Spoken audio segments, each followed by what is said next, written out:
নিয়ে চলে এসেছি। আজকে বানাবো দই কাতলা। তো এখানে আমি অল্প কিছু মশলা নিয়ে নিয়েছি, আদা বাটা, রসুন বাটা, জিরে বাটা, সব অল্প অল্প পরিমাণ মতো নিয়ে নিয়েছি। আর একটু পেঁয়াজ দিয়েছি। তো এটা সুন্দর করে ভাজা করে একটু শুকনো লঙ্কার গুঁড়ো দিয়ে দিয়েছি। তারপর লবণ হলুদ দিয়ে মশলাটা সুন্দর করে ভেজে নিতে হবে। মশলাটা ভাজা হয়ে গেলে এবার কিছুটা দই ফাটিয়ে, দইটা সুন্দর ভালো করে ফাটাতে হবে যাতে দানা দানা না থাকে।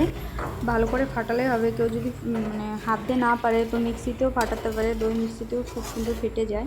তার ভিতরে একটু জল দিয়ে এবার দই আর জল একসঙ্গে মিশিয়ে আমি দিয়ে দিয়েছি।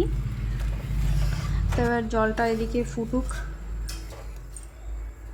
দই কাতলাতে কিন্তু অবশ্যই পেটের মাছ ইউজ করবে। তো আমার এখানে পেটের মাছ 2 পিস ছিল আর পেটি মাছ ছিল, এর জন্য আমি পিটি দুটোই দিয়েছি।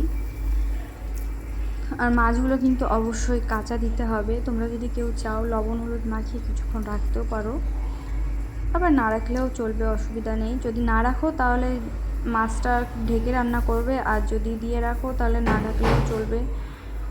তো এখানে আমি মাছ দিয়ে দিয়েছি। এবার কিছুক্ষণের জন্য ঢেকে দেব।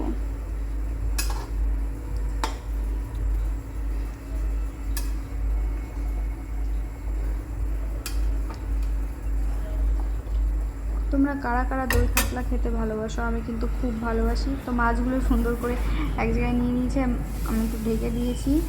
ঢেকে দেওয়ার পরে দেখো কি সুন্দর হয়ে গেছে। তো তোমরা কাদের কাদের রেসিপিটা ভালো লাগলো অবশ্যই জানাবে, বাড়িতে সহজ পদ্ধতিতে দই কাতলা বানানো। তো ভিডিওটা কেমন লাগলো অবশ্যই জানাবে কমেন্ট করে। আর পারলে একটা লাইক আর একটা শেয়ার আর অবশ্যই একটু সাবস্ক্রাইব করে আমাদের পাশে দাঁড়াবে বন্ধুরা।